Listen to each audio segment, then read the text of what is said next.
You are listening to the podcast To Be Single or Not to Be by Shanna Montana, a podcast where we talk about the single life, dating, and relationships so you can make a decision at the end of each episode and decide to be single or not to be. That is the final question.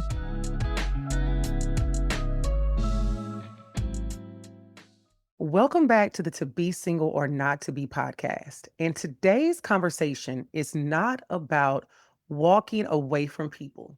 It's not about choosing yourself at the expense of everyone else. This episode is very much so something much more nuanced than both of those things. It's about how you stay true to who you are inside relationships, not outside of them. Because most of us really don't struggle with knowing who we are when we're alone. But we struggle when we're holding on to ourselves, when we're loving people, when we're working with people, when we're connected to people, and we're trying to keep peace within those relationships with those people in those spaces that matter to us the most. And somewhere along the way, many of us learned that love required flexibility. It required patience. It required understanding. And those things are true. But what we were not taught is the difference between flexibility and erasing ourselves to the point where we are no longer in the room. We weren't taught how to really speak up without feeling guilty about it. We weren't taught how really to address harm without feeling like we were being dramatic or overdoing it. And we definitely were not taught how to stay emotionally honest without fearing that we'd lose connection altogether. So what makes this conversation necessary is that a lot of us are walking around calling ourselves mature when really we're just quiet. We call ourselves peaceful when what we really are is avoidant. And we call it love when in reality, it's just endurance. So this episode is about breaking that pattern, not aggressively, not coldly, but honestly. So if you've ever felt like you were showing up, adjusting, compromising, and loving, but still slowly losing yourself in the process, this is a conversation for you. And I want you to listen not to defend yourself, not to diagnose someone else, but to reflect on how you show up in relationships that matter to you the most. Now, when I really dive into it and think about it, the issue that we need to name first is this. Many of us were taught that silence keeps relationships intact. Silence became the tool, not communication, not repair, not accountability. Silence. If something hurt or someone hurt us, we didn't always talk about it. If something felt off, we learned to just move past it. If conflict showed up, the goal was not resolution. The goal was getting back to normal as fast as possible. And this exists for many very real reasons. In many households, especially Black households as we know it, survival really mattered more than emotional processing. Emotional processing that was like unheard of growing up. There wasn't always time, language, or safety to unpack feelings. You handled what needed to be handled and you kept it moving. And your mom and daddies did too. Apologies were not always verbal. They kind of showed up as food, favors, or just time passing by. And while that made sense in some environments, those same habits did not always translate cleanly into our current adult relationships. So when we think about it, how we got here really is generational. We watched adults argue, fall out, and then suddenly be fine without ever seeing a conversation happen. Somewhere along the way, we learned that bringing things up meant starting something. And we learned that naming the pain made you difficult, sensitive, or ungrateful. So we just learned to internalize the idea that maturity looks like swallowing discomfort instead of addressing it. In present day, this still shows up as adults who don't know how to have honest conversations without shutting down or blowing up. It shows up as people who say, I'm good when they really not. It shows up as, relationships that look stable on the outside, but feel tense and uneasy underneath it. And over time, that unspoken tension turns into resentment. It turns into distance, or it turns into quiet disconnection because we still ain't talking about it. So the way that we start to solve this is by unlearning the belief that silence equals peace, because it really does not. And peace requires truth. Peace requires conversation. Peace requires someone somewhere being brave enough to say, this doesn't feel right. And I don't want to carry it alone. And that's not disrespectful. That's relational responsibility. It's a responsibility that we all have. And this brings me to ask you, where, when you think back, where in your life did you learn that silence was safer than just being honest? What did you learn that silence meant that, you were being the mature one? Where did you learn that, I'm protecting my peace when I stay quiet, when in reality, I'm probably protecting my nervous system, but no peace in reality is being protected overall. So, and another thing would be, what does silence actually fix in the short term, and what does it quietly break over time? And that's something that stands out to me. We have so many situations where we have chosen the silence over our own peace of mind. And then we tend to say that we are protecting our peace when it's really chaos inside of us. Because guess what? A lot of times I'll say this, I think people will say, oh, we go about it and we say we're going to be silent about something, but we're talking to everybody else about it, but the person that the situation is dealing with. So I think when we think about situations like this, is showing up and loving ourselves within those relationships, we have to really be able to sit down and think, is this silence really doing me any good? Is it really doing that other party any good? And while I cannot control what another adult is going to do, what I can control is the outcome that I am seeking and the attempt in that outcome that I'm seeking. And the only way to truly do that is to make sure that you are having consistent and healthy conversations. Now, I think that the reason so many of us struggle to speak up in relationships is because we associate honesty with loss of connection, loss of approval, loss of belonging. And somewhere along the way, speaking your truth became tied to the fear that you would be misunderstood, rejected, labeled as doing too much, or just overall a problem. And this exists because many of us learned very early on that love was conditional, not always intentionally, but in a way that it functioned in a way where you were loved when you were agreeable. You were praised when you were easy. You were accepted when you didn't challenge the emotional temperature of the room, when you didn't challenge anyone. So your nervous system learned that staying connected really meant staying quiet. And how we really got here, another way we got here is by repetition. Every time you didn't say what you needed and didn't ask for the things that you called for, your body has logged that as a success. The calm caused your body to log it as a success. And every time you spoke up and things got tense, your body logged that as danger. And over time, you didn't even need to think about it. You just edited yourself automatically. And today, this looks like adults who over explain instead of simply stating needs. It looks like people who rehearse conversations in their head, but never have them out loud with the people that they need to. And it looks like being emotionally intelligent about everyone else's feelings while being emotionally distant from your own. I could definitely relate to that. And it often shows up as exhaustion in ways that you cannot quite name. One of the reasons why you're tired, like we talked about in episode 1. So we begin to solve this by separating honesty from abandonment. Speaking up does not mean blowing things up. It doesn't have to mean that. Naming a feeling does not mean demanding an outcome. You can tell the truth and still stay grounded. Stay grounded. You can say how something affected you without having to without asking someone to become defensive or disappear. That's a skill. And even if it's a skill that you don't have now, it's a skill that can be learned. And this is something I want you to think about, something to reflect on. What's one thing that you've been carrying because you didn't want to make it a thing? You didn't want to make it a big deal.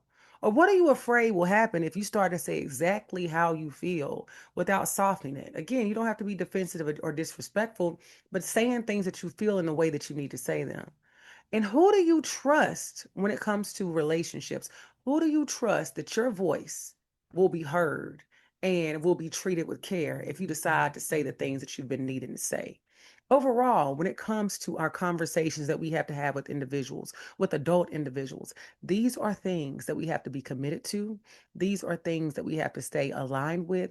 And these are things that we'd absolutely have to lean into if we want to start seeing different results. Now, when we think about the compromise versus the self abandonment, the issue here really is confusion.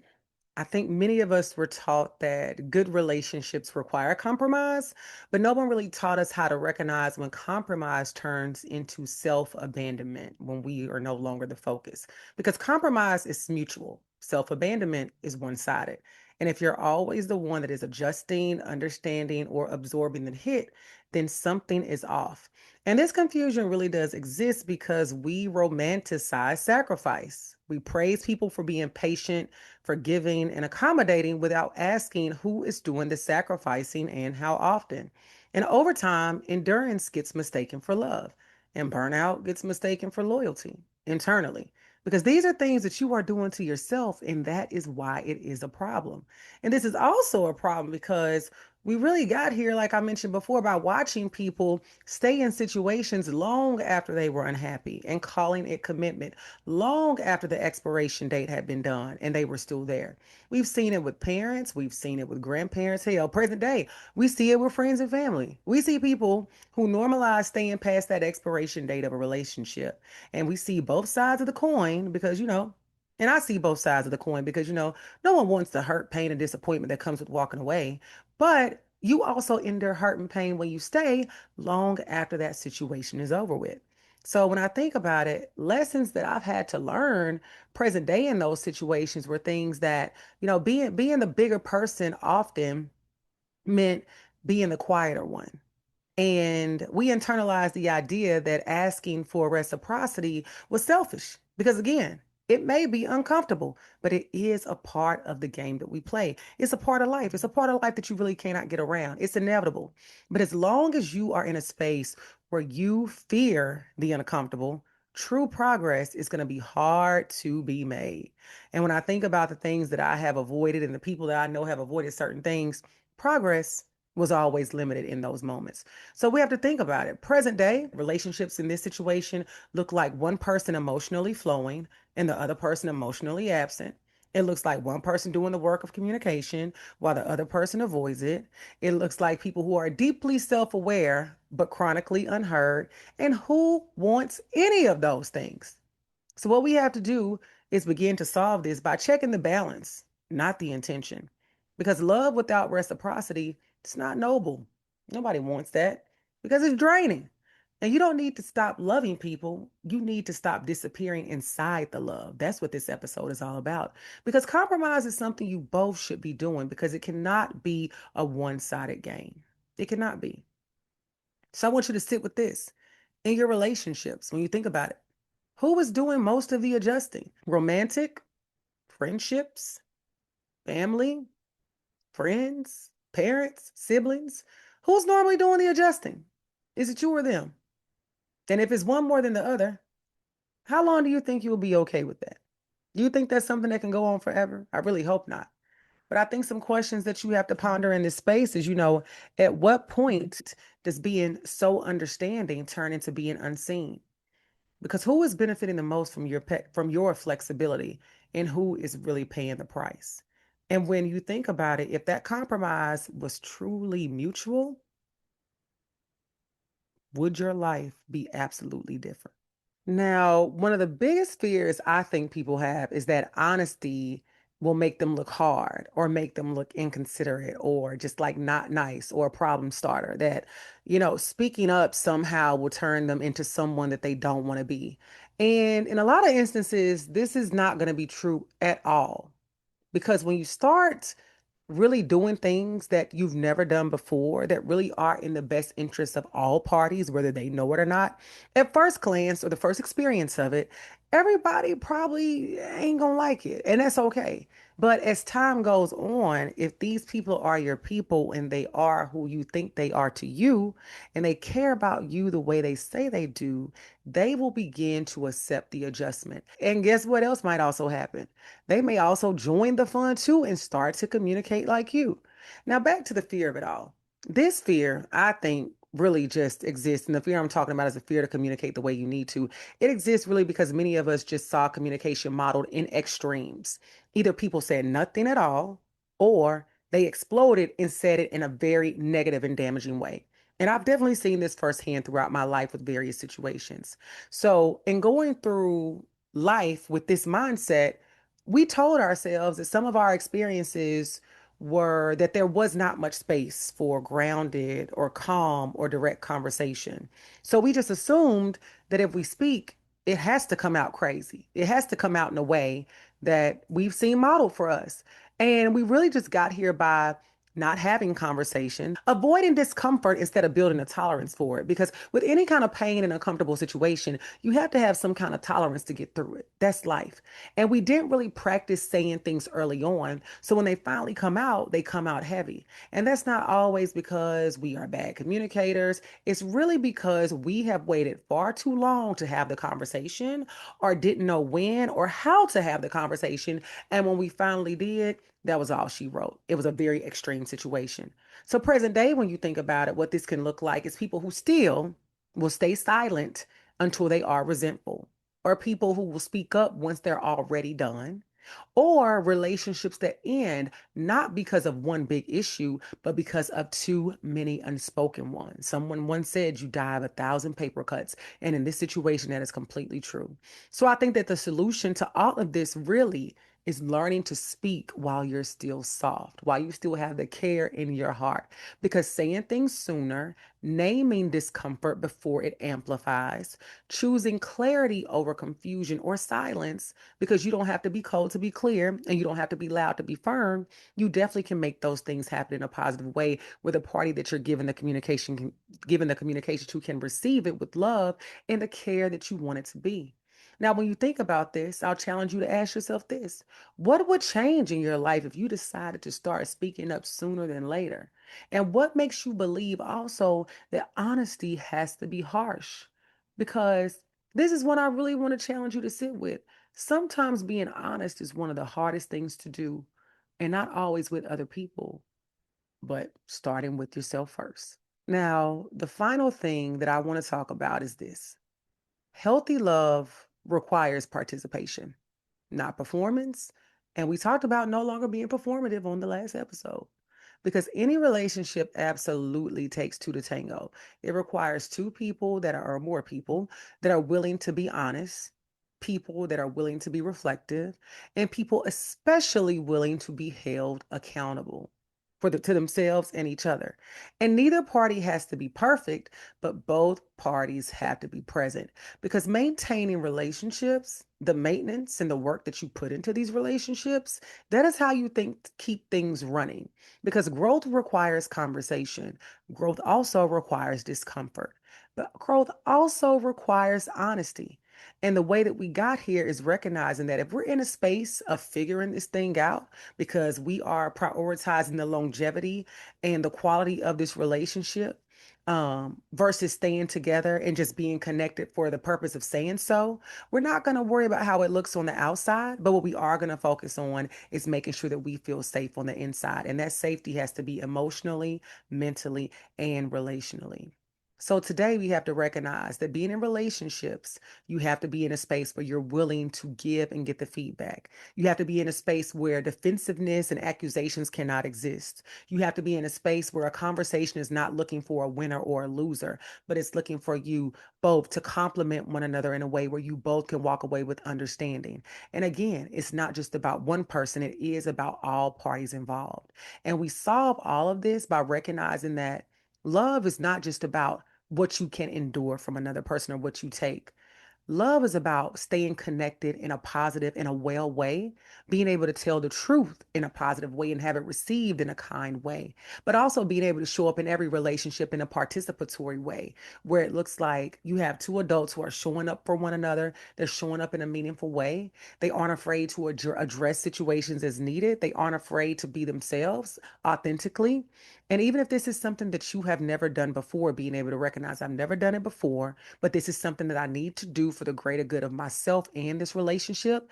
But I also recognize that my love has to exist in a space of reciprocity and not endurance. Because how would it feel if you were in that space and all of your relationships operated where they were reciprocal? And it's not just about you giving, giving, giving, and someone taking, taking, taking, and vice versa if you've been on the other side of that. So those are things we have to be able to recognize. What am I doing in this space? How am I operating with this other person? And how do I really desire for us to go forward together in a positive way? Because if we are adults, if we are the grown folks, the adults that we say we are, then at some point, we all got to start acting like it. Okay.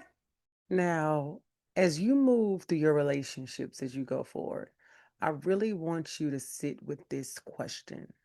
Where am I staying quiet to keep the peace?